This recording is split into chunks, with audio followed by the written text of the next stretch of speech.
Assalamualaikum warahmatullahi wabarakatuh.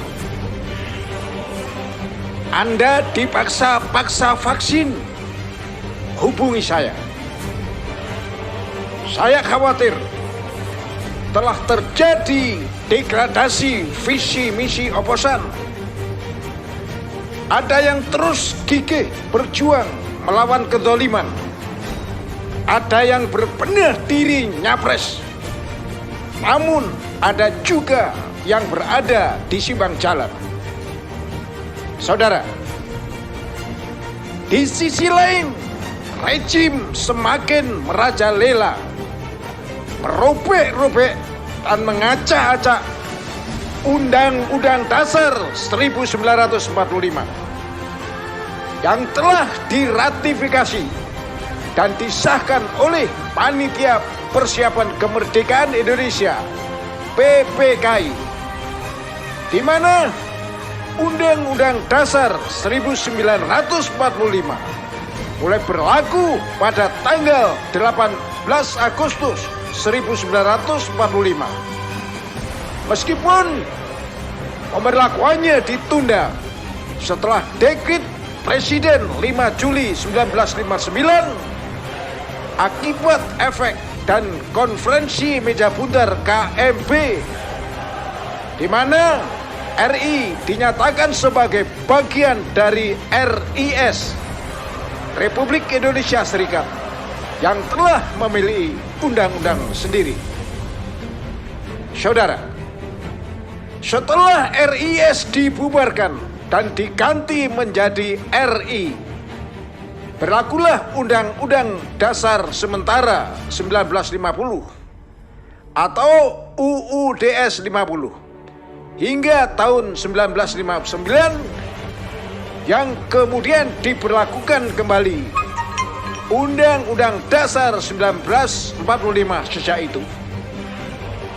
Saudara, kita semua harus paham dan sadar bahwa Undang-Undang Dasar 1945 merupakan konstitusi Republik Indonesia dengan bentuk negara kesatuan yang dikepalai oleh seorang presiden.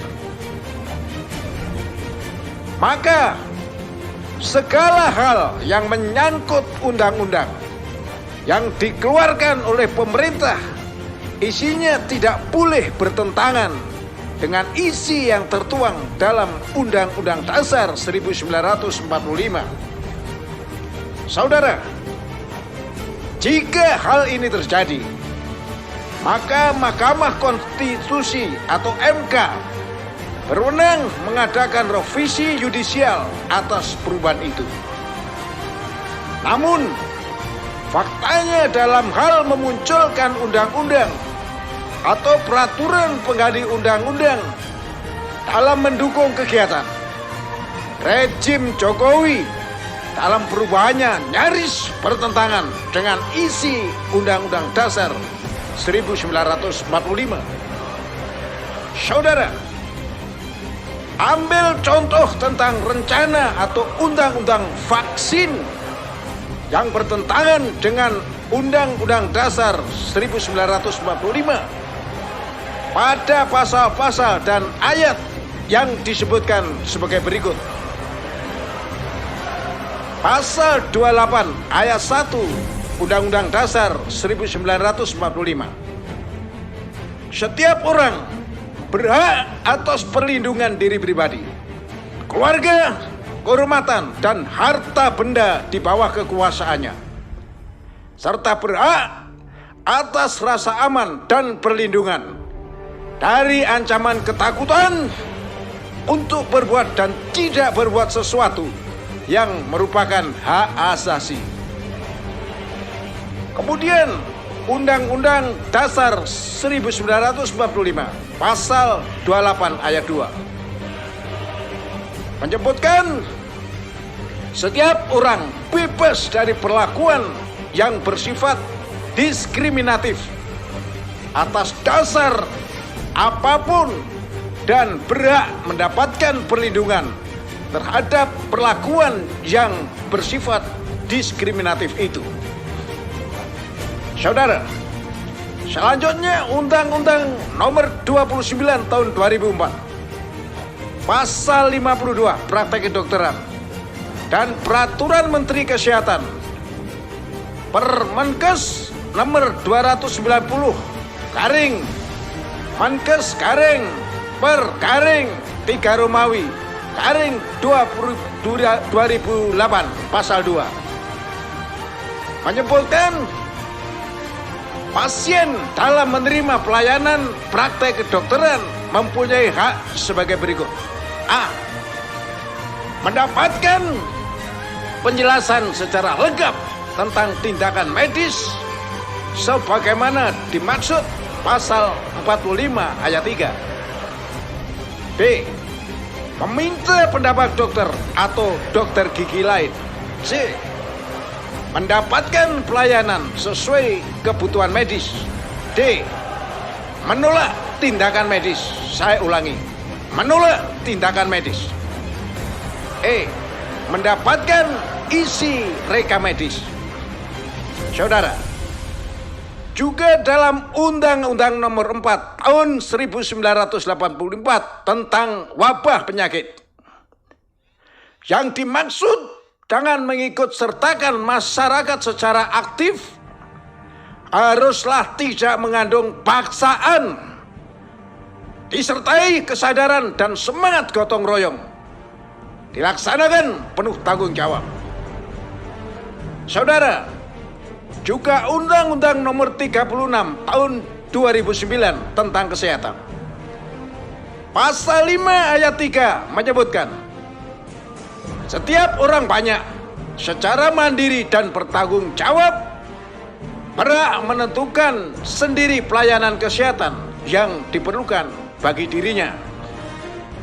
Kemudian pasal 8, setiap orang berhak memperoleh informasi tentang data kesehatan dirinya, termasuk tindakan dan pengobatan yang telah maupun yang akan diterimanya dari tenaga kesehatan. Saudara, contoh dari beberapa pasal dan ayat undang-undang di atas, kesehatan ini sebagai bukti pelanggaran yang disengaja oleh rejim dalam memaksakan niat dan kehendaknya. Pasal-pasal ini yang sengaja tidak dipublikasikan oleh rejim kepada rakyat, bahkan telah terindikasi sedang dalam proses pembuatan peraturan pengganti undang-undang yang bisa membenarkan kesengajaan atau paksaan ini, namun sesungguhnya bertentangan dengan Undang-Undang Dasar 1945.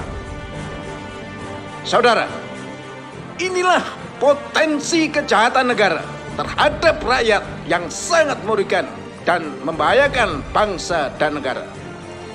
Oleh karenanya, saya mengimbau, terutama kepada orang tua yang masih mempunyai anak sekitar 6-11 tahun dan keberatan anaknya divaksin, untuk mengadakan perlawanan atau pembelaan hukum sesuai penjelasan di atas. Apabila petugas kesehatan tetap memaksa, laporkan kepada polisi setempat. Namun, jika polisi juga bertindak seperti halnya tenaga kesehatan, mintalah surat pernyataan yang bermaterai untuk minta pertanggungjawaban kepada para petugas tersebut jika kelak terjadi hal-hal yang tidak diinginkan. Saudara, namun jika ini masih juga dipersulit, bahkan tetap dipaksakan, hubungi saya, Sugeng Waras, nomor HP 0813 8177 9217. Bagi mereka yang telah divaksin dengan ikhlas dan penuh kesadaran, saya doakan semoga Allah Subhanahu wa Ta'ala, Tuhan yang Maha Kuasa, memberikan yang terbaik untuk Anda. Bandung, 16 Januari 2022 Sugeng Waras.